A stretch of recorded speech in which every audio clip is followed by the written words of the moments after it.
welcome to another episode of Travel by our YouTube channel Sabrang. आज फिर हमारे मेहमान हैं जनाब हारिस फारूक साहब। आप रेगुलेटेड कैनेडियन इमिग्रेशन कंसल्टेंट हैं और कैलगरी में तकरीबन 15-20 साल से जो है वो अपनी प्रैक्टिस कर रहे हैं। हम हारिस भाई को खुश आमदीद कहते हैं अपने शो में। थैंक यू हारिस भाई, थैंक्स फॉर योर टाइम। जी क्या बहुत हाल है शुक्रिया। आपका? खैरियत से जी हैं? मैं अल्लाह का शुक्र बिल्कुल ठीक ठाक से करिए। हारिस भाई, पहले हमने 2 प्रोग्राम किए थे, उसमें हमने कैनेडियन इमिग्रेशन के ऊपर और दूसरा प्रोग्राम हमने किया था कैनेडियन विजिट वीज़ास के मुतालिक। और विजिट वीज़ास के साथ-साथ हमने जो है वो थोड़ा टच बेस किया था कि किस तरीके से आप कनाडा में असाइलम के जो केसेस हैं उसको किस तरीके से परस्यू कर सकते हैं, उनका प्रोसीजर्स क्या है, उनके लिए आइडियल कंडीशंस कौन-सी हैं और किस तरीके से मतलब with in the boundaries of law and by following the regulations तो जी आपके लिए कौन-कौन से ऐसे रास्ते हैं।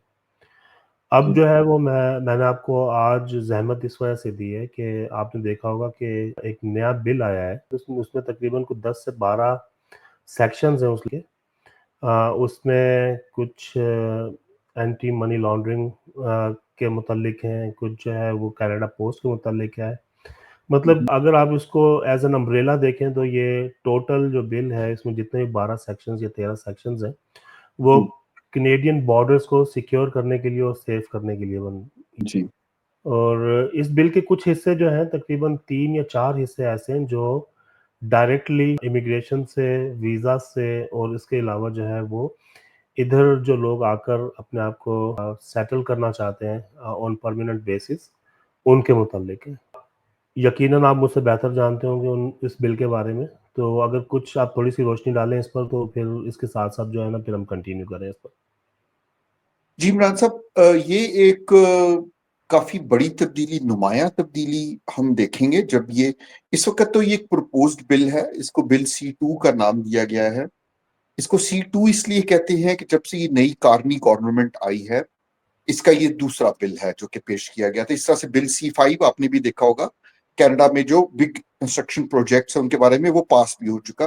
तो ये जो अभी ये प्रपोज्ड है, इसकी फर्स्ट रीडिंग हो चुकी है लोअर हाउस में, सेकंड रीडिंग भी हो चुकी है। उसके बाद इस पर बहस होगी। जब ये बिल लोअर हाउस से पास होगा तो फिर ये अपर हाउस में चला जाएगा, सेनेट में। और जब सेनेट से भी ये पास होगा तो उसके बाद फिर इसके ऊपर रॉयल जो कंसेंट वो लग जाएगा, इसके ऊपर मोहर लगा देगी जो हमारी गवर्नर जनरल हैं। उसके बाद ये बिल नहीं रहेगा बल्कि ये एक्ट की सूरत में आ जाएगा। और आपने इसका बिल्कुल सही नाम लिया, इसको सेफ बॉर्डर कनाडा एक्ट का नाम दिया जा रहा है। और ये 3 जून को इन्होंने अनाउंस किया था कि प्रपोज कर रहे हैं हम। 3 जून से ये इस वक्त से ये बनी हुई है। एक किस्म की ब्रेकिंग न्यूज है। और इसकी बहुत सारी चीजें हैं, जैसे आपने एक थोड़ा सा तारुफ किया। इसमें असाइलम से रिलेटेड चीजें भी हैं, इसमें मनी लॉन्ड्रिंग भी है, इसमें प्राइवेसी रूल्स भी हैं, कनाडा पोस्ट या बाकी चीजों को जो कि चेक किया जा सकेगा। तो ये काफी सारी चीजें हैं और इनके बारे में कहा जा रहा है कि इनका सबका लुब्बे लुबाब ये है कि कनाडा के बॉर्डर्स को हम कैसे सेफ बनाएं। अच्छा, इसमें अगर मैं थोड़ा-सा, जो ज़ाहिर है मैं प्रोफ़ेशनल इमिग्रेशन कंसल्टेंट तो नहीं हूँ, जितना मैं इसको सीख पाया हूँ या पढ़ पाया हूँ, तो उसके मुताबिक अगर मैं ये बोलूँ कि मतलब गवर्नमेंट को जो है वो थोड़ी-सी एक्सक्लूसिव पावर्स दी जा रही हैं इंफॉर्मेशन शेयरिंग को रोकने के लिए या उनके सद्देबाप के लिए या असाइलम क्लेम्स को रिजेक्ट करने के लिए। उसके नए-नए तरीके इसमें जो है वो इंट्रोड्यूस करवाए गए हैं। जो इमिग्रेशन की एप्लीकेशंस हैं, उनको बैन करने के लिए या रोकने के लिए या रिवोक करने के लिए वो पावर्स दी जा रही हैं। और यहाँ तक इसके अलावा जो है वो रेफ्यूजी क्लेम्स जो हैं, उनको भी रेट्रोएक्टिव ग्राउंड्स पर इनएलिजिबल करार देना, ये सारी चीज़ें इसके अंदर शामिल हैं। ऐसा ही है? जी इमरान साहब, इसमें कनाडा का बहुत नाम है ह्यूमन राइट्स में। जी, जी। कनाडा का बहुत नाम है आपकी बेसिक लिबर्टीज में, फ्रीडम में। और चार्टर जो जो कनाडा का चार्टर ऑफ फ्रीडम है, जो कि कॉन्स्टिट्यूशन का हिस्सा है, वो आपको बहुत सारी चीजों की जमानत देता है। और कनाडा का दुनिया में बहुत नाम है फ्रीडम ऑफ एक्सप्रेशन के लिए, या सिविल लिबर्टीज के लिए, या जस्टिस के लिए। आपने बिल्कुल दुरुस्त कहा, आपने बिल्कुल सही इशारा किया इस तरफ कि इसमें जिस तरह की स्वीपिंग पावर्स प्रपोज्ड की गई हैं, अल्लाह जानता है उसमें से कितनी अप्रूव होंगी, कितनी नहीं होंगी। तो वो कनाडा के जो का जो एक इमेज है उससे मुनाफी है वो, ठीक है, इसमें कोई दो राय नहीं है, इसमें कोई शक नहीं है।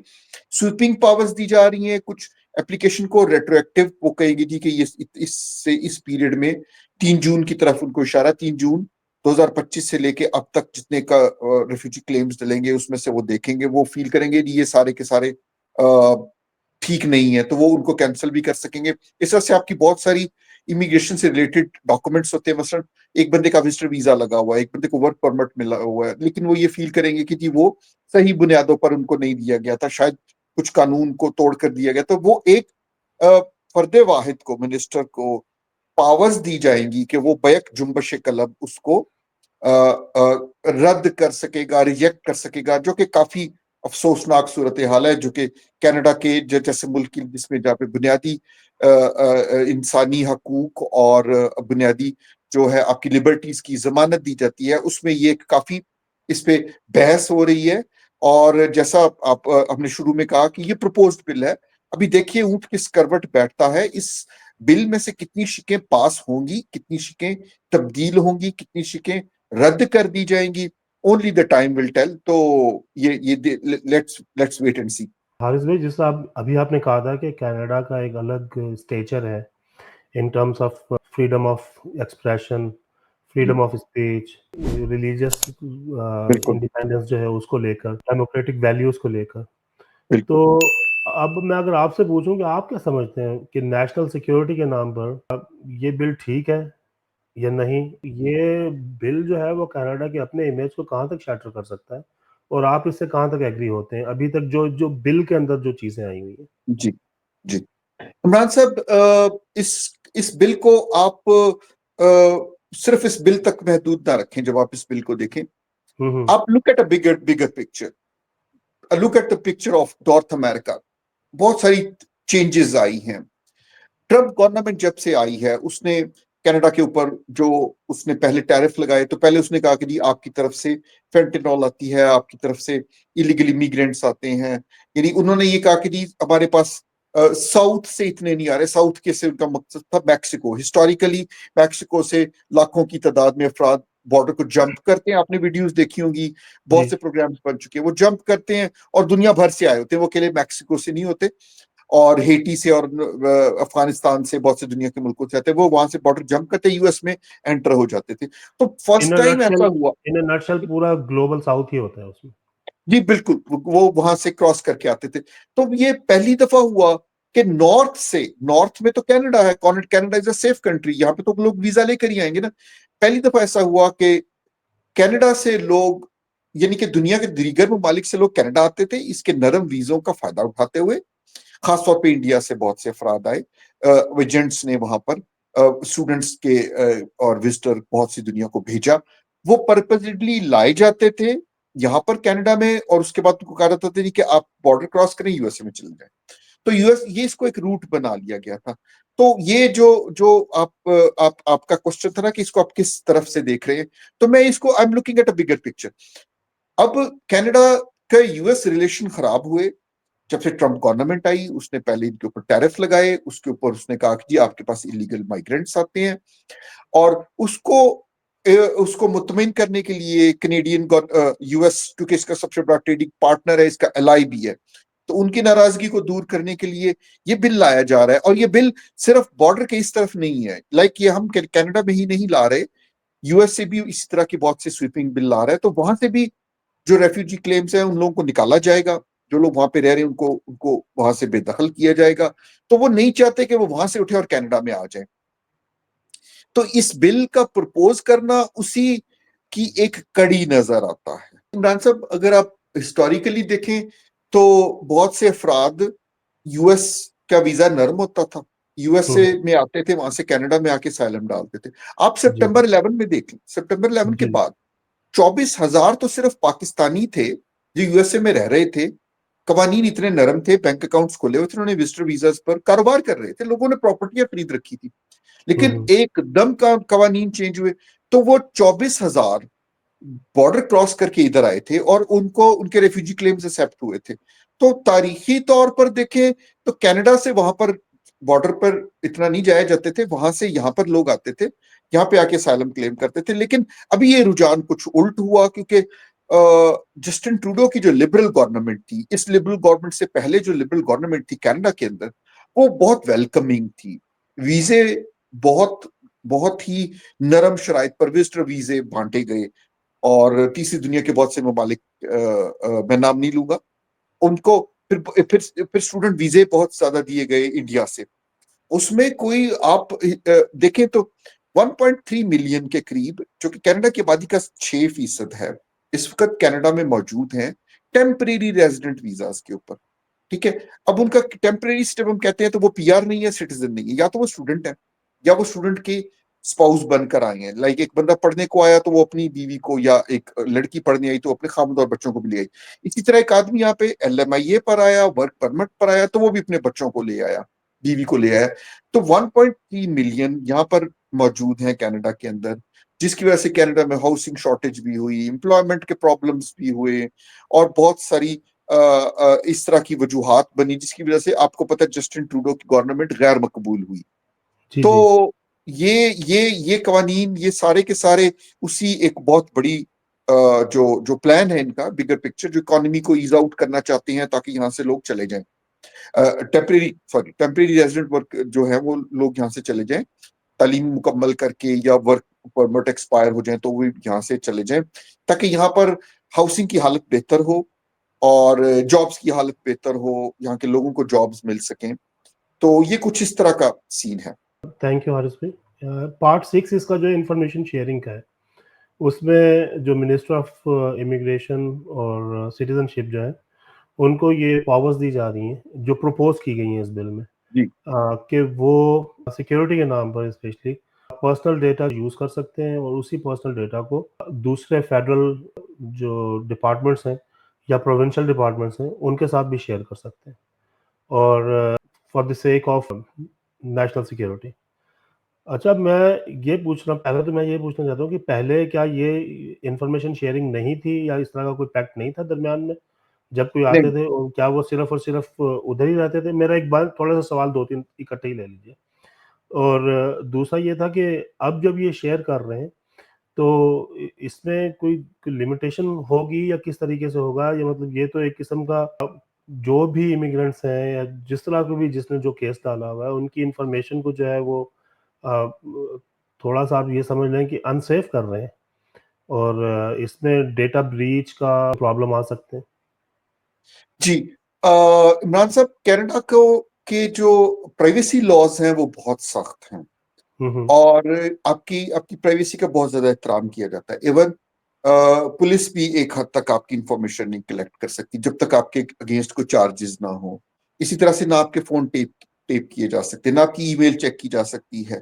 ठीक है, और जब तक कोई नेशनल सिक्योरिटी का कोई बहुत बड़ा प्रॉब्लम ना हो, यानी कि आम आदमी की या किसी एप्लीकेंट की जो जो पर्सनल डिटेल्स हैं या पर्सनल डेटा हैं, या वो जो ईमेल्स हैं या जो उसको खतूत आते हैं या जो कुछ भी है, वो बिल्कुल भी शेयर नहीं किया जा सकता था। इसके बहुत सख्त कवानीन थे और अभी भी हैं।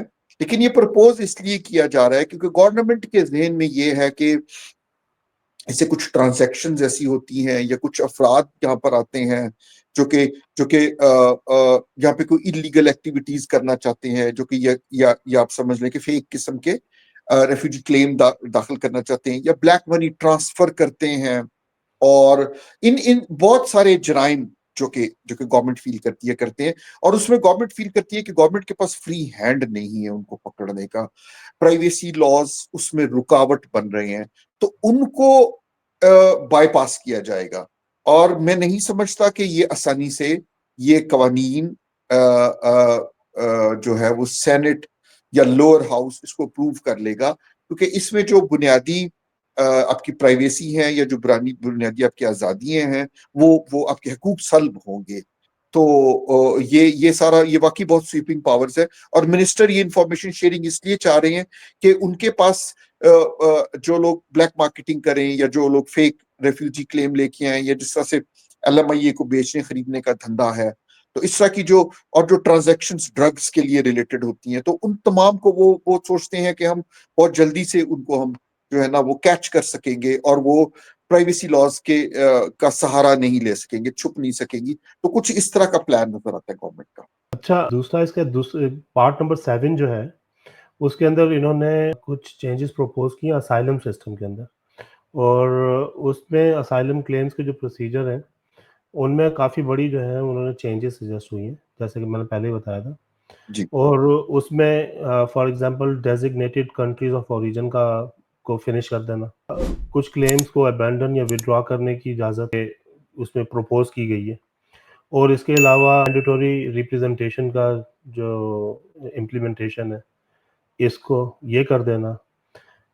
अच्छा, इसमें अब सवाल मेरा ये है कि ये डेज़िग्नेटेड कंट्रीज़ ऑफ ओरिजिन होते क्या हैं? एक, और इसको ख़त्म करने से क्या असाइलम का जो सिस्टम है वो ट्रांसपेरेंट होगा, या वो ज़्यादा एम्बिगियस हो जाएगा, या ज़्यादा प्रॉब्लम पैदा होंगी इससे?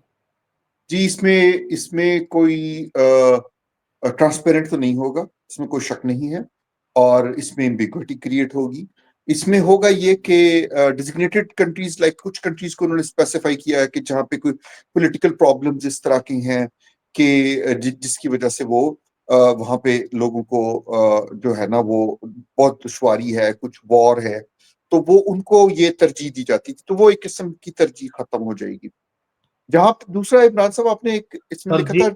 तरजीह से मतलब जिसका पहले हमने जब सुना था कि यूक्रेन के अंदर वॉर थी और अफ़गानिस्तान में वॉर की कंडीशंस थी, तो जो इमिग्रेशन का और रेफ्यूजीज़ का जो डिपार्टमेंट था, वो फुली डेडिकेटेड था इन लोगों को सर्व करने के लिए। तो मतलब अब जो है वो इस तरह की कोई कंडीशन नहीं होगी, अब सारे कंट्रीज़ बराबर हो गए। हाँ जी, डेजिग्नेटेड की लिस्ट में जो जहाँ पे वॉर हो रही होती है, उसमें फिर ये होता है कि वहां पर डिपोर्ट नहीं किया जा सकता। जैसे सूडान है, अगर सूडान से आके कोई बंदा क्लेम डालता है तो उसको वो ये सूडान में डिपोर्ट ही नहीं कर सकते, क्योंकि सूडान में गवर्नमेंट गिर गई है, ठीक है, फेल्ड स्टेट बन गई है। तो ये इस तरह की वो डेजिग्नेशंस का कुछ कुछ को रियायत थी, जिस तरह आपने अच्छा लफ्ज इस्तेमाल किया, वो नहीं रहेगा। लेकिन साथ में आपने एक और वर्ड यूज किया था कि जो लोग अपने आप को रिप्रेजेंट सही से नहीं कर पाते, है ना, जी, जी। उनको उनको उनकी जगह कोई और पेश होता है, वो किसी को नामजद करते हैं। लेकिन इसके लिए जो जो टेक्निकल वर्ड इमिग्रेशन में यूज होता है वो डेजिग्नेटेड रिप्रेजेंटेटिव होता है। अब वो ठीक। कौन अफराद होते हैं? देखिए, 18 साल से उम्र के छोटे अफराद जब अपना रेफ्यूजी क्लेम डालते हैं, तो वो क्योंकि इतनी ट्रॉमेटिक सिचुएशंस में से गुजरे होते हैं और they do not understand the proceedings, उनको नहीं पता होता कि इसकी नौयत क्या है या इसकी संगीनी क्या है, तो वो अपना एक रिप्रेजेंटेटिव रखते हैं। इस तरह से सेहत की बुनियाद पर, जहनी बीमारी या जहनी तवाजन की बुनियाद पर जो लोग होते हैं, जो वल्नरेबल होते हैं, अपने आप को सही से रिप्रेजेंट नहीं कर सकते, तो उनको उनको कोई बड़ा या कोई उनको कोई और साथी रिप्रेजेंट किया करेगा। ये एक अच्छी बात है इस बिल में। इस पर मैं कोई चाहूंगा कि ये गवर्नमेंट का एक अच्छा कदम है। अच्छा, इसमें आप मुझे ये बताइए, जब ये मिनिस्टर ऑफ इमिग्रेशन और रेफ्यूजी है, जब उनको ये एक आप ये कह सकते हैं कि उनको पावर्स मिल जाएँगी, और वो जो क्लेम्स हैं उनकी वैलिडिटी का डिसीजन वो लिए लिया करेंगे। मिनिस्टर्स को पावर देने का जो जो जो लीगल टर्म है ना, मिनिस्टर का मकसद है कि जो गवर्नमेंट की एजेंसियां मिनिस्टर के बिहाफ पे काम करती हैं, ठीक है। जिस तरह से आप यहाँ पे कोर्ट में जाते हैं ना, तो पाकिस्तान में जिस तरह हम कहते हैं ना बनामे सरकार है, ठीक जी, है, जी। तो यहाँ पे क्राउन होता है, तो क्राउन हाँ, प्रोसिक्यूटर होता है, यानी स्टेट को ये क्राउन को फॉलो कर रहे हैं, क्योंकि जो मलका बरतानिया के अंडर थे तो वो ताजे बरतानिया को, जिस तरह से अभी किंग है यूके का, तो वो उसको क्राउन कहते हैं। तो जो सरकार को प्रेजेंट कर रहा होता है, जैसे पाकिस्तान में बनाम सरकार कहते हैं, तो ये इसको क्राउन कहते हैं। तो जब मिनिस्टर को पावर्स दी जाएंगी, तो उसमें ये नहीं होगा कि मिनिस्टर इनफरादी तौर पे केसेस देखेगा, नहीं, मिनिस्टर के अंडर जितने लोग आते हैं वो उनकी अथॉरिटी को डेलीगेट कर देता है मिनिस्टर ना। उनके वही जो जिस तरह से इमिग्रेशन रिफ्यूजी बोर्ड के ऑफिसर्स हैं, जिस तरह से सीबीएसए के हैं, तो मिनिस्टर्स ने पावर उनको डेलीगेट कर देगा। उनके पास इख्तियार होगा कि वो अपनी सवाबदीद पर अगर वो महसूस करें कि भाई ये क्लेम बोगस था, ठीक है, या इस क्लेम में की बुनियाद नहीं थी, तो वो उसको रिजेक्ट कर सकते हैं, खत्म कर सकते हैं। पहले ये होता था कि क्लेम आपने जब दाखिल किया तो आपका क्लेम इमिग्रेशन रिफ्यूजी बोर्ड में जाएगा, immigration IRB, immigration refugee board, Canada का सबसे बड़ा ट्रिब्यूनल है। ट्रिब्यूनल ऐसे ही काम करता है जैसे अदालत काम करती है। इमिग्रेशन रिफ्यूजी बोर्ड RPD के फिर आगे आगे उसके अंदर डिफरेंट महकमे हैं। RPD होता है रेफ्यूजी प्रोटेक्शन डिवीजन, जो कि इनकी बाकायदा हियरिंग करता है, पेशी होती है, उसमें उनका वो अपना वकील उनका पेश होता है, वो अपने दलाइल देता है, वो सबूत लेकर आते हैं, वो पेश किए जाते हैं और फिर उसकी बुनियाद पर फैसला होता है। यानी कि एक ड्यू प्रोसेस फॉलो होता है, उसको सुनवाई का मौका दिया जाता है। तो अगर ये पावर्स आ गई तो फिर सुनवाई का मौका नहीं दिया जाएगा, फिर आपको अदालत नहीं रिजेक्ट करेगी। अब तो देखिए अदालत आपको कहती है ना जी आपका केस फेक है, बेबुनियाद है, आप चले जाएं, या आपका केस जो था वो हम एक्सेप्ट करते हैं और ये हम आपको कनाडा में प्रोटेक्शन देते हैं। तो वो बजाय अदालत के, बजाय कानूनी तकाजे पूरे करने के, बजाय उसकी सुनवाई होने के, बजाय उसके तमाम सबूत, गवाहान, एविडेंसेस को देखने के, एक फर्द वाहिद के पास पावर होगी, मिनिस्टर ने जो डेलीगेट कर रखी होगी, वो कहेंगे जी okay this is fake, okay fine good thank you, आपकी कुछ नहीं सुनी जाएगी, you are done, okay you go home. तो कुछ इस तरह का माहौल पैदा किया जा रहा है। तो सिंपली स्पीकिंग अगर ये इन्वोक हो जाता है तो जो क्लेमेंट है उसके पास एक जो राइट होता था कि वो रिव्यू के लिए अदालत का दरवाज़ा खटखटाता था, या अगर एक दफ़ा अदालत से हुआ तो दोबारा रिव्यू के लिए इमिग्रेशन बोर्ड से जब होता था तो तब भी वो दुरुस्त कोर्ट के पास जाता था। तो मतलब अब दुरुस्त ये चीज़ें जो हैं वो गई। दुरुस्त। हाँ जी, ये बदकिस्मती से अगर आ गया तो हम हुँ, नहीं समझते कि इसको आना चाहिए। जितने भी इंसानी हकूक के जो जो ऑर्गेनाइजेशंस हैं या जो भी वकला बरादरी है, यहाँ पे जितने भी लोग हैं लीगल फ्रेटर्निटी के, तो वो तो हम इस पे परेशान है कि वो एक ड्यू प्रोसेस था, अपील का प्रोसेस ना, और वो भी खत्म होने को जा रहा है। कुछ महसूस हो रहा है, कुछ ऐसा लग रहा है कि इनके ज़हन में ये है कि लाखों की तादाद में, हजारों की तादाद में फेक क्लेम्स डाले जा रहे हैं, जो ये महसूस करते हैं कि फेक हैं, और फिर ये समझते हैं कि जी इनको हम जो है ना निपटा दें बगैर बगैर अदालती कार्रवाई के, और हम इनको कहें जी आपकी दरखास्तें खारिज, यू गो होम। कुछ इस ऐसा ऐसा लग रहा है। अच्छा आरिज़ भाई, इसके अलावा जो मिनिस्टर ऑफ इमिग्रेशन और रेफ्यूजी हैं, उसके अलावा गवर्नर इन काउंसिल भी हैं कोई इनमें।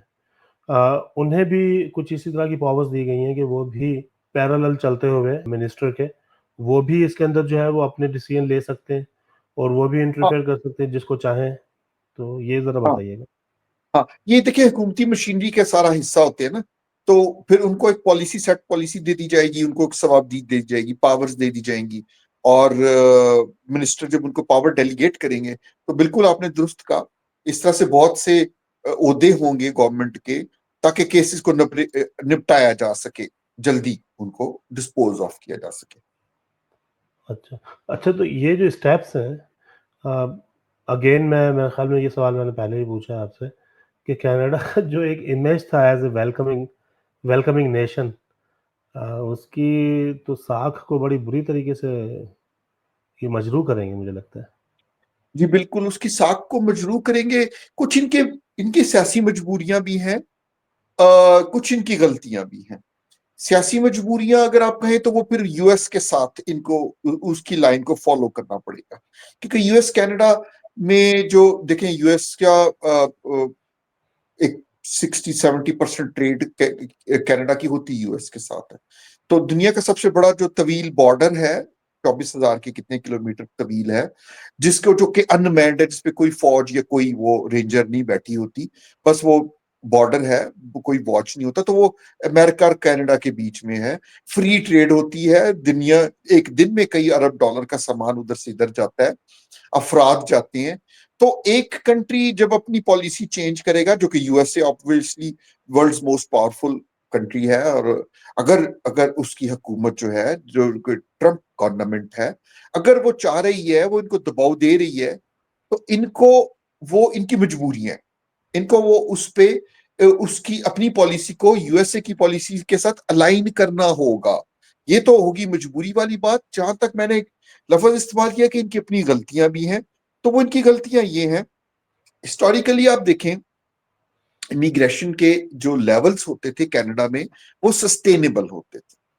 देखिए, कनाडा का इंफ्रास्ट्रक्चर कुछ इस तरीके से है कि यहाँ पे एक अगर आबादी है तो उसमें उसको इतने पुलिसमैन भी मिले होंगे, उसको उसके साथ फायर स्टेशन भी होगा, उसके साथ स्कूल भी होंगे, उस आबादी के लिहाज से पार्क्स भी होंगे, उस आबादी के लिहाज से पब्लिक ट्रांसपोर्ट भी होगी, और बिजली, गैस का, सिवरेज का, हर तरह का इंफ्रास्ट्रक्चर होगा। मतलब तीसरी दुनिया के ममालिक की तरह से नहीं है कि वहां पे आबादियां गुंजान से गुंजान हुए जा रही है ना, स्कूलों में जगह नहीं है, ऐसा नहीं होता। ये जब एक आबादी बनाई जाती है कि इसमें 10,000 लोग रहेंगे, तो वो 10,000 ही होंगे। 10,000 की आबादी के लिए कितने स्कूल चाहिए, कितने फायर स्टेशन चाहिए, कितनी पुलिस चाहिए, और किस तरह की सड़कें चाहिए कि वो ट्रैफिक जैम ना हो, और कितने पार्क्स चाहिए, और कितनी लाइब्रेरीज चाहिए, और उसमें कितने तफरी के उनको मौके चाहिए, वो 100% प्लान किए जाते हैं। तो वो उस 10,000 की आबादी के मुताबिक ही होंगे। अगर उसमें वो 10,000 के बजाय 12,000 की आबादी आ गई, देखिए 2,000 बढ़ गए, तो वो उसमें क्या होगा कि आपके सिस्टम के ऊपर दबाव पड़ेगा। मसलन अभी आप देखें तो इन्होंने 6% आबादी तो बढ़ा ली, लेकिन हॉस्पिटल बेड्स तो नहीं बढ़ाए ना। यहाँ पे तो कनाडा एक वेलफेयर मुल्क है। यहाँ पे यहाँ पे आपकी मेडिकल फ्री है, यहाँ पे जितनी आबादी है उसके मुताबिक दुनिया के बेहतरीन मयार के हॉस्पिटल्स मौजूद हैं, हॉस्पिटल्स बेड अवेलेबल हैं, दुनिया के बेहतरीन मयार के खेलों की सहूलियात हैं, स्कूल्स हैं। अब ऐसा नहीं होने लगा कि ये अपने स्कूलों को ओवर क्राउडेड कर दे। अनफॉर्चुनेटली अभी ओवर क्राउडेड हो रही हैं स्कूल्स, ठीक है। उसी तरह से मेडिकल फ्री है तो डॉक्टर फ्री है, तो जितनी आबादी है उतने उतने डॉक्टर्स यहाँ पर हैं। और अगर इनका एक फिगर होता है कि इतने 100 लोगों पर एक डॉक्टर होगा, तो वो एक ही डॉक्टर होगा। अगर आबादी बढ़ेगी तो वो गवर्नमेंट को दूसरा डॉक्टर वहां पे रखना होगा उस आबादी को देख डॉक्टर के। अरेंज करना होगा। जी, अरेंज करना होगा। तो आप देखिए डॉक्टर शॉर्टेज भी होगी, हॉस्पिटल के अंदर बेड्स की शॉर्टेज होगी, स्कूल्स के अंदर आप देख लें वहां पे ओवर क्राउडेड हो गए, एम्प्लॉयमेंट नहीं मिल रही। क्यों? आपने 6% इजाफी ले ली। तो जो मैंने लफ्ज इस्तेमाल किया कि कुछ इसमें इनकी अपनी गलती भी है, तो सस्टेनेबल लेवल से बढ़कर इन्होंने हम्म, लोग लिए, तो उसके सिस्टम के ऊपर एक दबाव आया। देखिए आपके हमारे बच्चों को जॉब्स नहीं मिल रही। क्यों? क्योंकि यहाँ पे इतनी बड़ी तादाद में टेम्परेरी लोग आए हुए हैं, स्टूडेंट्स, वो आधे पैसों पे काम करने को तैयार हैं। तो फिर जो हम्म, कैनेडियन सिटीजन है बच्चा, हमारे बच्चे जो यूनिवर्सिटी से पढ़े, उनको काम नहीं मिल रहा। तो ये एक बहुत बड़ा इशू यहाँ पे है। तो इन्होंने उसको किसी तरीके से उस फिगर को नीचे लाना है। 6% जो लोग यहाँ पे टेम्परेरी रेजिडेंट पे रह रही हैं, उसको उन्होंने कम करके 3%, 2% पर लेकर आना है। और उसको कम करने के डिफरेंट मेजर्स हैं। इस तरह से नए वीजे बहुत सख्ती कर दी इन्होंने, वेट टाइम बढ़ा दिए प्रोसेसिंग के, ठीक है। अब आप वर्क परमिट अप्लाई करें, चीजें अप्लाई करें, जो पहले सब कुछ 2-3 महीने में हो जाता था, वो भी 5-5 महीने में हो रहा है। एक तरह से डिस्करेज किया जा रहा है। इसी तरह से जो लोग यहाँ पर ऑलरेडी रह रहे हैं, जो तालीम मुकम्मल कर चुके, वो इनकी मर्जी है कि चले जाए। तो वो ये जो है ना, जो आपका सवाल था कि इसके पीछे क्या रीजन है, तो एक तो अमेरिका का दबाव है, और दूसरा एक कुछ इनकी अपनी भी है। इन्होंने उसको सस्टेनेबल लेवल पर लाना है इमिग्रेशन को, और मुझे अफराद की तादाद इन्होंने कम करनी है। जी, मुझे ये भी लगता है कि जिस तरीके से अराउंड द वर्ल्ड हालात चेंज हो रहे हैं, जंगों की वजह से जी वॉर्स हो रही हैं हर जगह पर, जी जी और अनरेस्ट और अनसर्टेनिटी जो है फैलती जा रही है। जी। तो उसके बैकग्राउंड में भी अपने आप को सिक्योर करने के लिए और सेफ करने के लिए इस तरह के जो ये मेजर्स जो हैं वो लिए जा रहे हैं। हाँ, मैं इससे मैं इत्तेफाक करूंगा, बिल्कुल बिल्कुल मैं इससे इत्तेफाक करूंगा। लाइक इन फ्यूचर ज़्यादा इन्फ्लक्स ना हो या कोई इस तरह की चीज़ ना हम्म, होने पाए। जी। हाँ। अच्छा, इसमें एक जो पार्ट 9 है इसका, उसका उसको हेडिंग दी हुई है इन्होंने, न्यू ग्राउंड्स फॉर इनएलिजिबिलिटी, और स्पेशली इसमें असाइलम क्लेम्स जो हैं उनको एड्रेस किया गया है। हम्म, और उसमें एक टर्म यूज़ की गई है, उसे ये कहते हैं रिट्रोएक्टिव एप्लीकेशंस। रिट्रोएक्टिव एक्टिव एप्लीकेशंस, एक तो बताइएगा कि ये क्या है? और जहाँ तक थोड़ा बहुत मैं इसको देख सका हूँ या सोच समझ सका हूँ, तो इट मीन्स के इन पास्ट अगर कोई रेफ्यूजी क्लेमेंट थे या उनका हो चुका है, तो क्या गवर्नमेंट उनको भी दोबारा रिव्यू करने का हक रखती है या किस तरीके से, ये बताइएगा? जी। गवर्नमेंट की ये फीलिंग है कि बहुत बड़ी तादाद में रेफ्यूजी क्लेम्स दाखिल किए जा रहे हैं। गवर्नमेंट की फीलिंग है कि ये शायद दुरुस्त नहीं है, फेक हैं। और गवर्नमेंट की ये जो पॉलिसी लाना चाह रही है उसमें रेट्रोएक्टिव का आपने वर्ड यूज किया, उसमें ये होगा कि देखें अभी बिल C2 प्रपोज्ड बिल है, लेकिन 3 जी सर। तारीख को ये प्रपोज किया गया था, 3 जून 2025 को प्रपोज किया गया था। महीना हो गया इस बात को भी। और अब अगर ये जुलाई की किसी तारीख को लॉ बनकर आता है, तो जिस दिन ये लॉ बनेगा उस वक्त से तो फिर उन्होंने अपनी जो एप्लीकेशंस हैं, रेफ्यूजी की नई एप्लीकेशंस जो आ रही हैं उस पर इन्होंने हद लगा दी। ठीक है, इम्प्लीमेंट हो जाएगा उस दिन से। इम्प्लीमेंट हो जाएगा। तो अगर आप 1 साल से ज्यादा, आपको 365 दिन या 12 महीने या 1 साल से ज्यादा कनाडा में रहते हुए हो गया, तो आप रेफ्यूजी क्लेम नहीं फाइल कर सकेंगे। लेकिन जो आपने बात की रेट्रोएक्टिव की, उसमें ये होगा कि अगर ये बिल पास होता है तो 3 एक जून मिनट, को जब एक इन्होंने ये अंदिया सॉरी दिया सॉरी था। Sorry for the interruption. ये बात दोहराइएगा दोबारा। अगर कोई इंसान 1 साल से या 6 महीने से ज़्यादा कनाडा में रह रहा है और मतलब वो ऑब्वियसली भी किसी विजिट वीज़े पर होगा या कोई इस तरह का होगा, दुरुस्त, तो वो दुरुस्त। इधर रहते हुए असाइलम क्लेम नहीं कर सकता, ये कह रहे थे जी आप? इमरान साहब, ये कानून ऑलरेडी यूएसए में मौजूद है। ठीक है। अगर आप as a visitor, as a worker, as a student अगर आप कनाडा में दाखिल हुए और हम्म। आपको कनाडा में रहते हुए 365 से ज्यादा दिन हो गए, या अच्छा। दूसरे लफ्जों में कि 12 महीने या 1 साल हो गया, हम्म। और अब आप चाहते हैं कि अब आप अपना क्लेम, रिफ्यूजी क्लेम फाइल करें, अब आप लिखें कि भाई मैं अपना मुल्क छोड़कर आया था, बांग्लादेश, पाकिस्तान, इंडिया, श्रीलंका, जहां से भी मैं आया था वहां पे मेरे साथ नारवा सलूक था, जुल्म तशद्दुद था, तो वो केस नहीं लिया जाएगा। राइट। रेफ्यूजी क्लेम दाखिल करने आप इन एलिजिबल हो जाएंगे, जो आपने वर्ड यूज किया था, अहल राइट। नहीं रहेंगे। ठीक। यूएसए में ये कानून ऑलरेडी मौजूद था। ठीक है, ठीक है। देखिए वो ये कह रही हैं कि अगर आपके साथ आपके मुल्क में जुल्म ज्यादती हो रही है, आप कनाडा में या यूएसए में जहां कहीं भी आए, तो देखिए पहली तो चीज ये है कि आप आते ही अपना क्लेम फाइल कर देंगे ना। ठीक है, बिल्कुल इसी तरह ही। अगर आप आते हुए भी ना फाइल कर सके, चले 6 महीने में करेंगे, 5 महीने में करेंगे, 7 महीने में, 8 महीने में करेंगे, but 365 days is too much. अगर आप पर 365 दिन तक बैठे रहे, तो इसका मतलब है आपके साथ कोई जुल्म ज्यादती नहीं हो रही थी। अब आपके जहन में आया कि मैं क्लेम फाइल करूं, तो ये जब ये बिल पास हो जाएगा, एक्ट बन जाएगा, और ये नाफिज हो जाएगा, तो उसके बाद आप अगर 1 साल से ज्यादा का अरसा आपको कनाडा में रहते हुए हो गया, तो आप रेफ्यूजी क्लेम नहीं फाइल कर सकेंगे। अच्छा, अब दूसरा मेरा इसी के साथ दूसरा सवाल था रेट्रोएक्टिव एप्लीकेशंस। वो ज़रा बताइएगा वो क्या होती हैं? देखिए रेट्रोएक्टिव एप्लीकेशंस, एक तो मैं मिसाल देता हूं आपको, ये अगर 25 जुलाई को ये कानून नाफिज होता है, तो 25 जुलाई ऑनवर्ड्स तो कोई डाल नहीं सकेगा जो साल से पहले रह लिया जिसने। ठीक है, लेकिन 3 जून 2025 से लेके 25 जुलाई 2025 का जो एक जब पीरियड था, जो क्लेम इस पीरियड में डले वो भी कैंसल हो जाएंगे। अच्छा। ठीक है, हाँ, वो भी इसको कैंसिल करने का इख्तियार करेगा। देखते हैं अब ये पास होता है कि नहीं। कुछ सवालात हैं, आपके व्यूअर्स ने भी सवालात भेजे हुए थे। स्पेशली ये बताइए कि पाकिस्तान से आजकल विजिट वीज़ा का क्या रेट है, सक्सेस रेट किस तरह है, और आया कनाडा वीज़ा दे रहा है या वीज़ों पर पाबंदी लगा दी है? ये जो कुछ हमारी अफराद इस्तेमाल करते हैं ना, सक्सेस रेट या रेशो, ये काफी बड़ी क्रूड सी है, इसका किसी, ये कोई लीगल टर्म नहीं है। हम्म। लेकिन मैं ये कहना चाहूंगा कि काफी रिजेक्शंस बढ़ गई हैं, और राइट। अभी बहुत स्ट्रांग केस होगा, तो आप उम्मीद रखें फाइनेंशियली स्ट्रांग होगा, आपका पहले ट्रैवल हिस्ट्री होगी, आपकी स्ट्रांग टाइज होंगी बैक होम में वापस जाने की, तो आपका वीजा लगेगा विजिटर। वरना आप की अगर ये चीजें नहीं होंगी, कुछ इसमें कमी लगी, तो आपके रिजेक्शन के चांसेस पहले के मुकाबले में अब ज्यादा हैं।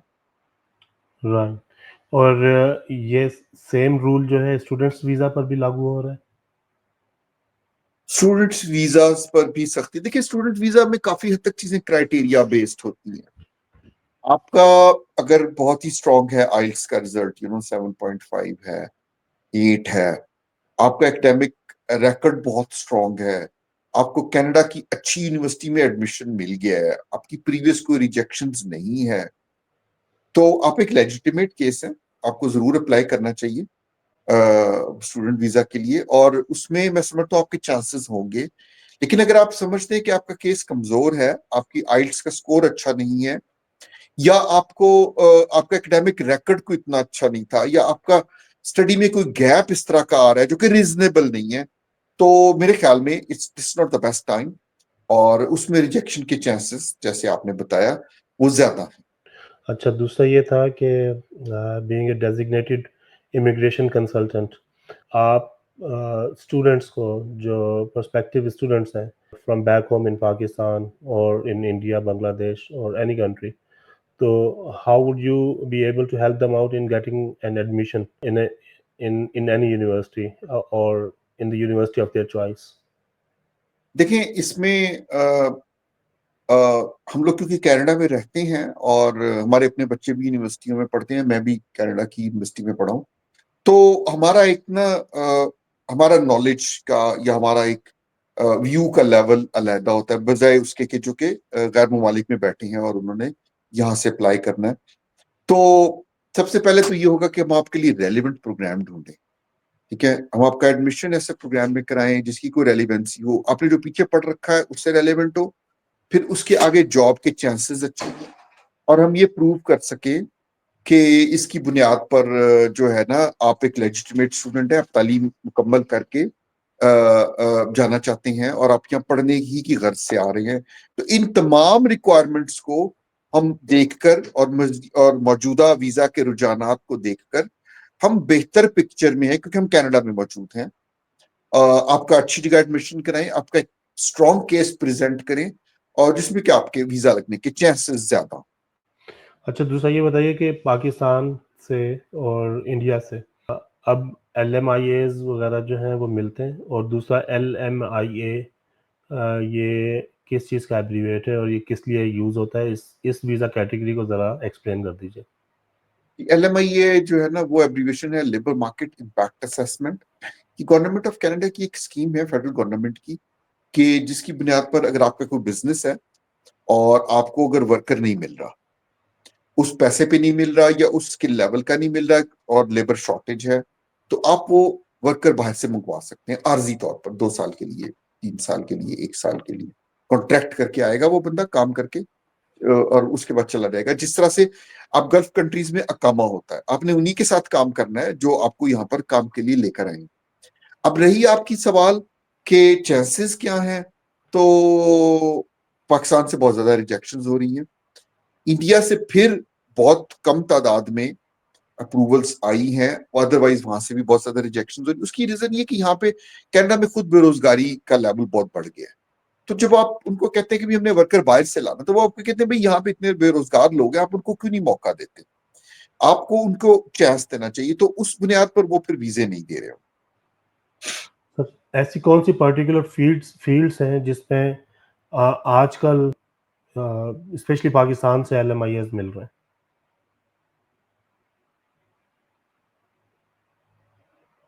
देखिए कुक और शेफ की हद तक तो मिल जाते थे, लेबर की हद तक भी मिल जाते थे, लेकिन ये तो उसमें भी थे ना, कंडीशंस हैं।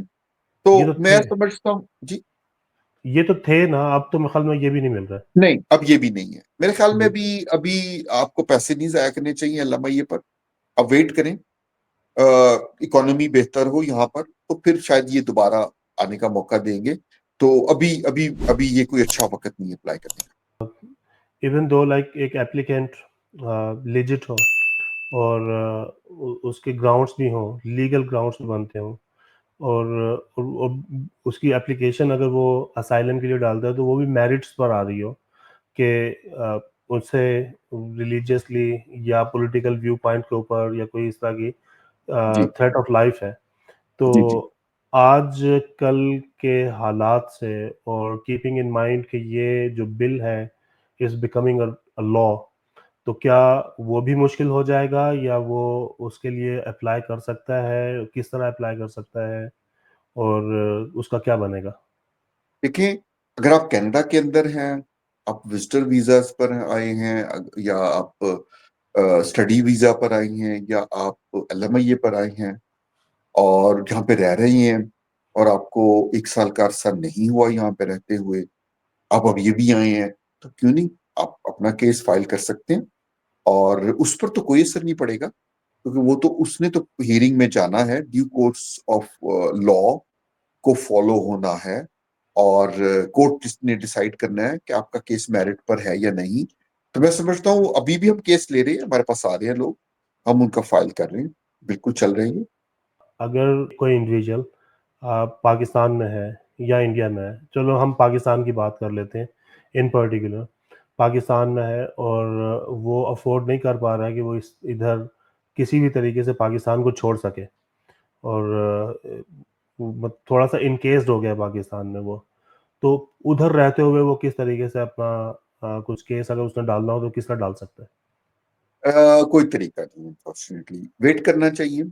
अब देखिए, कनाडा के हालात बेहतर हों, कुछ मौशी हालात पाकिस्तान के भी बेहतर हों, तो मेरे ख्याल में अभी तो नहीं अप्लाई करना चाहिए, वेट एंड सी, पैसे जाया मत करें। अच्छा, अच्छा, अगर किसी इंसान की जान को वाक़ई ख़तरा हो तो जस्ट कनाडा को छोड़ दें, तो क्या पाकिस्तान से कहीं के लिए भी वो उधर से कोई असिस्टेंस नहीं ले सकता? कि मुझे मेरी जान को ख़तरा है और मुझे कहीं बचाओ, मुझे कहीं निकाल दो, या कोई इस तरह का, या कोई देखिए, यूएनओ की कोई इस तरह की कोई ऑर्गनाइज़ेशंस होती होंगी, या कोई इस तरह के कैंप्स हैं जहाँ पर वो जाकर अपने आप को जो है वो सरेंडर कर दे कि एटलीस्ट उसकी जान बच जाए? देखिए, पाकिस्तान में खुदा न खास्ता इतने बुरे हालात नहीं आए, पाकिस्तान में कोई खाना जंगी तो है नहीं, ना ही कोई वॉर है। पाकिस्तान में रिलीजियस परसिक्यूशन हो रही है, और मैं जाती तौर पर जानता हूँ जमात अहमदिया के लोग मलेशिया इंडोनेशिया जाते हैं, वहां पर जाकर विजिटर पर जाते हैं, वहां पर जाके क्लेम फाइल कर देते हैं, वो वहां पर पड़े रहते हैं बहुत साल, उनको काम की इजाजत मिल जाती है, और फिर यूएन के थ्रू वो लोग यूरोप में और यहाँ पर आते हैं। मैंने ऐसे कई केस हैंडल किए हैं, तो वो है, अहमदी लोगों के लिए है। और बाकी तो खुदा न खास्ता ऐसी पाकिस्तान में कोई वॉर नहीं चल रही पाकिस्तान में, कि आप कहें कि पाकिस्तान में कोई ऐसे कैंप बने हो जहाँ पे आप यूनाइटेड नेशंस के पास जाके सरेंडर करें या वो करें, वो ऐसा नहीं है। अल्हम्दुलिल्लाह पाकिस्तान में भी इतने हालात बेहतर नहीं है, बुरे नहीं है। हाँ, पाकिस्तान से बाहर खालिद, अगर ये आप कहीं पे, सवालात हैं जो मैं आपसे पूछ रहा हूँ, तो इसी जी वजह जी से मैंने कहा। जी जी, आप किसी अगर सेफ कंट्री में विजिटर पर गए हुए हैं तो आप फाइल कर सकते हैं, लेकिन अगर आप पाकिस्तान में रह रहे हैं तो फिर कुछ नहीं है। तो अगर इसको हम इसका आंसर अगर हम इस तरह दे सकें, वो फिर अब उस बंदे की मर्जी है या किसी की भी, जो भी जिसको जिस तरीके से यूज करना चाहे या यूटिलाइज करना चाहे, कि पाकिस्तान से तो कुछ नहीं हो सकता, पाकिस्तान में तो आप कुछ नहीं कर सकते, at least you have to go to Thailand, Malaysia, Indonesia, कहाँ पर नहीं, आप हो? जो मैंने जाती तौर पर देखे हैं वो मैंने सिर्फ जमात अहमदिया के लोग देखे हैं, और राइट, वो भी मैंने इंडोनेशिया, मलेशिया और इस तरह से कुछ कंट्रीज हैं जहां पे जाके वो यूनाइटेड नेशंस के ऑफिस में अप्लाई करते हैं, और फिर कई कई साल बेचारे वहां पे पड़े रहते हैं, और फिर वो अच्छा, जब उनकी बारी आती है तो यूनाइटेड नेशंस उनको भेजता है। बाकी मैंने राइट। ऑनेस्टली नहीं देखा। ये इस पॉइंट पर भी ज़रा रोशनी डालते हुए जाइए कि आजकल पाकिस्तान में तो खैर हमेशा से ही ये बातें चलती रहती हैं कि एलएमआईए या वर्क परमिट्स या कोई इस तरह के वीज़े जो हैं वो 20-20, 30-30 लाख के मिल रहे हैं। तो ये जहाँ तक मेरी आपसे बात हुई है, अब जो हमने बात डिस्कशन की है, तो मेरा नहीं ख्याल कि कोई इस तरह की चीज़ अभी इन प्रैक्टिस है। तो अगर है तो बहुत छान-फटक कर उसको प्रॉपर्ली इन्वेस्टिगेट करके फिर उसे जो है वो फ़ॉलो कीजिए। क्या कहेंगे इस जी बारे में? जी, इमरान साहब, एलएमआईए जब प्रोसेस किया जाता है तो मसलन आपकी कंपनी हो और आपको चाहिए वर्कर्स, क्लीनर्स चाहिए, तो जब आप हम प्रोसेस करेंगे तो गवर्नमेंट ऑफ कनाडा का तो कह रहे हैं कि मुझे क्लीनर्स चाहिए, वो हम जब परमिशन ले लेंगे तो उसको माफिया वहां पे 40-40, 50-50 लाख का बेचता है, या जी, जी। 40-40, 50,000 डॉलर का जो कि इलीगल है।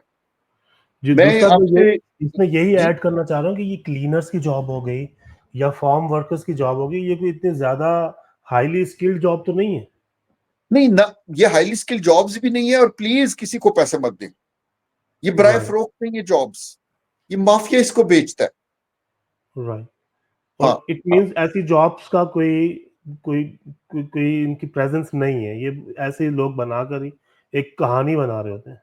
और देखें, अगर आप सचमुच में बहुत अच्छे वर्कर हैं, शेफ हैं, तंदूरी के आप कुक हैं, यहाँ का कोई रेस्टोरेंट आपको ला रहा है, आपको काम आता है और आपकी सचमुच में यहाँ पे जॉब भी वो देगा, आप बिस्मिल्लाह करें, जरूर आए।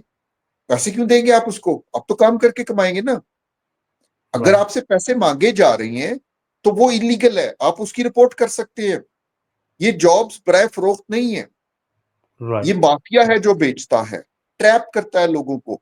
और लेकिन बदकिस्मती से लोग पैसे देने को भी तैयार है। मतलब ये यकतरफा कार्रवाई नहीं है। जो एक दोनों तरफ से जो है ना कानून तोड़ने को तैयार बैठे हैं। जो आपको जो जिन्होंने जॉब गवर्नमेंट ऑफ कनाडा को ये कह के निकलवाई कि मुझे सचमुच में क्लीनर चाहिए, उन्होंने तो गवर्नमेंट को बोलते कि मैं बेच रहा हूं, तो वो तो उसको पकड़ के वैसे ही जेल में डाल देते। उसने यहाँ पे भी कहा कि मैंने वर्कर लाना है, फिर वो वहां पर तशरीफ लेकर गए। अब वहां पर वो बेच रहे हैं, वो भी इलीगल काम कर रहे हैं, जो पैसे दे रहा है वो भी इलीगल काम कर रहा है। यहाँ पे आएंगे तो ट्रैप में फंस जाएंगे आप। एप्लीकेशन फॉर्म्स जो हैं, चाहे वो किसी भी किस्म के वीज़ा के लिए हों, उनकी उनमें थोड़ा-सा डिफरेंस होता है। एक जो है वो एप्लीकेंट पाकिस्तान से खुद अप्लाई करता है और खुद फॉर्म फिल करता है, और एक जो है वो इधर कनाडा में रहते हुए उसके लिए कोई फॉर्म फिल कर देता है। तो इन दोनों में फ़र्क बताइएगा, और इन दोनों में जो रेट ऑफ सक्सेस है उसमें भी कोई डिफरेंस होता है या नहीं होता? जी, इन दोनों में फर्क ये है कि आप मेडिकल स्टोर में पाकिस्तान से जाके खुद भी दवाई लेके खा सकते हैं, डॉक्टर के नुस्खे पर भी दवाई लेके खा सकते हैं, है तो वो दवाई, लेकिन वो राइट, डॉक्टर जब लिखेगा तो वो किसी वजह से लिखेगा, है ना। आप मेडिकल स्टोर वाला तो आपको बेच देगा, खैर यहाँ पे तो वो भी नहीं है, वो बेच देगा और आप लेके खा लेंगे, हो सकता है आपकी सेहत ठीक हो जाए, हो सकता है आप मजीद बीमारी में मुब्तला हो जाए। तो ये दोनों में ये फर्क है। मेन कहने का मकसद ये है कि अगर आप खुद एप्लीकेशन फिल करते हैं तो उसमें थोड़े से फ्लॉज़ रह सकते हैं, इन्फॉर्मेशन के, या उनमें जो फ़ील्ड्स फिल अप करने के जो होंगे, उसमें शायद थोड़ी बहुत कुछ चीज़ें रह जाएँ। लेकिन ये है कि अगर इधर कनाडा से कोई प्रोफ़ेशनल आपके लिए फॉर्म फिल करता है, तो वो सारे एस्पेक्ट्स जो हैं उसको मेक श्योर करेगा कि वो प्रॉपर्ली एड्रेस्ड हों। अच्छा, आप कनाडा के अलावा किसी और कंट्री को भी डील करते हैं? नहीं, मेरे पास सिर्फ कनाडा का लाइसेंस है, कनाडा का ही मैंने तालीम दी है, कनाडियन इमिग्रेशन की। यही मैं और किसी कंट्री पे ना डील करता हूँ, ना ही मशवरा देता हूँ, क्योंकि लीगली नहीं मैं दे सकता। लेकिन अगर आप पाकिस्तान में जाएं, दुबई में जाएं, तो वहां पे जो अफराद अपने आप को कंसल्टेंट कहते हैं, वो आपको मासवा इसराइल के पूरी दुनिया में भेज देंगे, और उन्होंने को 50 मुल्कों के झंडे लगा रखे होते हैं। हम जी, बड़ी जी। मुश्किल से एक मुल्क के कवानीन को समझते हैं, तो वो 50 को जो जानते हैं, अल्लाह बेहतर जानता है, वो 50 में से गए किसी को नहीं होते वो। लेकिन वो आपको कहीं भी भिजवा सकते हैं, तो आप समझ सकते हैं कि वो उनका क्या लेवल होगा या क्या होगा, राइट, क्या। राइट, तो आप खुद माशाल्लाह समझदार है। राइट। मेन कहने का मकसद ये है कि हारिस भाई जो भी सर्विसेज़ दे रहे हैं वो with in the jurisdiction of rules, law and order, और एक सेल्फ अकाउंटेबिलिटी का जो इधर स्पेशली कनाडा के अंदर कॉन्सेप्ट है उसको मद्देनज़र रखते हुए तभी सर्विस देते हैं। हारिस भाई, एक सवाल ये भी है कि एग्जिस्टिंग कनेडियन फैमिलीज़ जो हैं वो अपने रिलेटिव्स को, सिबलिंग्स को किस तरह स्पॉन्सर कर सकते हैं इधर? स्पॉन्सर कर सकते हैं? आया ये चीज़ अब है, ये फैसिलिटी अब है या नहीं है? पहला सवाल तो ये हो गया। पहले इस बारे में बता दीजिए। देखिए, हिस्टोरिकली अगर देखें तो कनाडा इस बारे में काफी अच्छा रहा है। रिलेटिव्स की अगर आप बात करेंगे तो सबसे पहले माँ बाप आते हैं, दादा दादी आते हैं, नाना नानी आते हैं।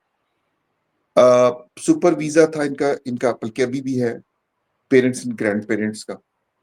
फिर पेरेंट्स एंड ग्रैंड पेरेंट्स की इन्होंने एक लॉटरी रखी होती थी, उस पर सुपर वीजा तो आर्जी तौर पर आप उनको लाएंगे, वो यहाँ पर रहेंगे 5 साल, और यानी कि तवील दौरानिए का विजिटर वीजा कह लें आप उसको, उस पर वो रहेंगे और फिर वो यहाँ से चले जाएंगे। लेकिन उनकी आप पीआर भी अप्लाई कर सकते थे। पेरेंट्स एंड ग्रैंड पेरेंट्स की लॉटरी थी।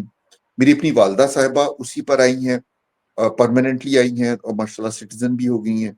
तो बदकिस्मती से जो permanently parents and grand parents को लाना था, उस पर भी कुछ गवर्नमेंट का कोई अभी रुझान नहीं है, नहीं लग रहा कि उस स्कीम को दोबारा री ओपन किया जाएगा, पहली बात। दूसरी बात जो है वो ये है कि सुपर वीजा मौजूद तो है लेकिन उसमें काफी सख्ती है। और फिर उसके अलावा जो जो स्पॉन्सर में दीगर रिश्तेदार हैं तो उनके पॉइंट हैं, 5 पॉइंट आपको मिल जाते हैं अगर वो एक्सप्रेस एंट्री में अप्लाई कर रहे हैं तो वो, लेकिन वो 5 पॉइंट से भी आपको कोई खातिर ख्वाह फायदा नहीं होता, क्योंकि जो भी की स्कीम्स हैं वो कुछ उनमें जो CRS स्कोर है गवर्नमेंट के टारगेट स्कोर्स के बहुत हाई हैं, तो वो अचीव नहीं होते। तो कुछ खुश आइंद नहीं है अगर आप मेरे से ऑनेस्टली पूछें तो स्पॉन्सरशिप पे लाने के कुछ खास खास खास चांसेस अभी नहीं है। लेट्स सी, अल्लाह करे आगे बेहतर हो जाए। राइट। जिस तरह स्टेट्स में था कि आप अपने बहन भाइयों की एप्लीकेशन डाल सकते हैं और then it takes around 5 to 10 years और समथिंग, और उसके बाद वो भी आ जाते थे, तो इस तरह का कनाडा में इस तरह का कुछ भी नहीं है। लेकिन जो स्टेट्स की पॉलिसी थी वो तो दुनिया से ही निराली थी। उसमें तो एक बंदा आ गया, वो अपने फिर फैमिली को अप्लाई कर देता था। तो जी, without any point system, without any skill level, without any degree, without any work experience उन्होंने आ ही जाना होता था। तो उसको वो तो कनाडा में कभी भी नहीं रही। कनाडा तो हमेशा पॉइंट पे रहा है। तो पॉइंट में फिर आपको सिर्फ उनके 5 पॉइंट्स मिलते थे, तो वो भी कुछ माहौल इतना साजगार नहीं है। अच्छा।